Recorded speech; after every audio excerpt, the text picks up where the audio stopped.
Kaksing district ki manung chana laiba lamzau mayai laikai degi mioi amana income tax return file tawbada masagi laifam adu Churachandpur district haina thoklakpadagi miyam nungnang bapoknare tom tv na phangba pawa magi matung ina mioi asi Kaksing district ki manung chana laiba lamzau mayai laikai degi ni adumainamak mahaki income tax return file tawbagi acknowledgement da Churachandpur district haina tharakpa thengnakhibani mioi aduka tom tv ka akanuna telephone gi khuthang da wari sanabada mahakna hai lamzau mayai laikai asi mamang thakra Thoubal district ki manung chana leirambani adubu anoba district khaidorakpada Kaksing district ki manung chana leiribani mafam asi matau karamni income tax return file tawbada Churachandpur district haina iraklibano haibasi chamamna bapoke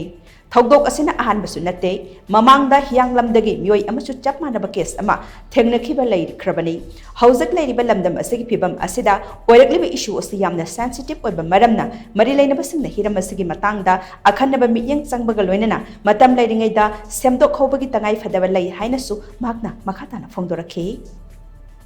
ngasigi akhoi income tax return file tawbada akhoi Kaksing district oigadaba mafam sida akhoi Churachandpur district ana isalakpagi thodok se kamain thokibno matiam nang haibi si kano to kene bako income tax file se pele dahi buding agam tawita matam matam tawrega ada ki je nahane akhoi pomno masakta na padai se tawe ba ina si ai ki si mana bomle ada tawhan mene ada ngarang de mana kan ko res dang dulu ere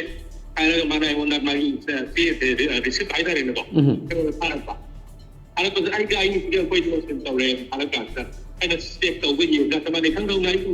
min ire ko address ai gi lam se ire adu ga ana di ai di se Thawan district ko khai dong Thawan le ni Thawan dong i bani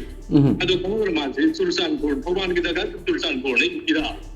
ada de na pai da ka mai to ino la adu ha ni be address di de no to bani akoi na pan card se ma ma to na pan card pen i be address ko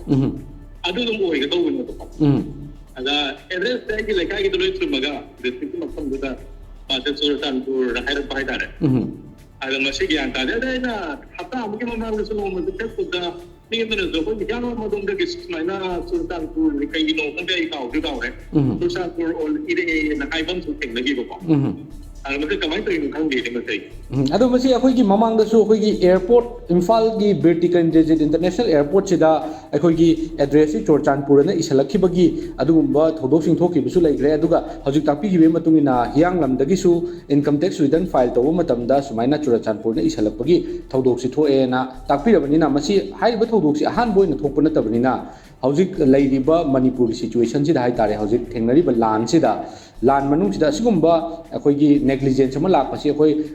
official singi maikai dagi soibana ne na khandora natraga kana gumba mioi kharagi thawin chinna chatharakba thawong ne na khanbiba matang sida kari mo thambini mesti official de soi ko ega doi ni official de soi kai da mesti ke isu da mesti Manipur ke side ki buka Manipur official de soi de oi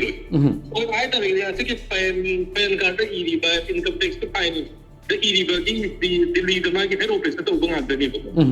ada si ko ki nadra ko ki Imphal la de correction to go oi rong ne ji tha de te da pan card se to li si te maternity university ne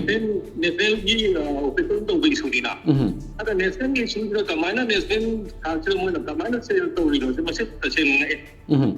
ada mo ko office ta ni income tax office pan card office mo gi yau ko mi su na intentionally to li bra ari ni ka na oi sa no kamai to na ma se na final to ko dar ka we ai na khale aduga ko ki na tra ke ko ki Manipur dia ma ko ki kain to na ko ki en nungai ta ba just khang hong de mi na maming e o bas mai to bi nungai to ba ma de dum pau itra adu ai de na ke ma ka ta ba ni na nungai to dum pau ke de ri ta do le ya de ma se matam matang sar ke ko kan ko na pe ke de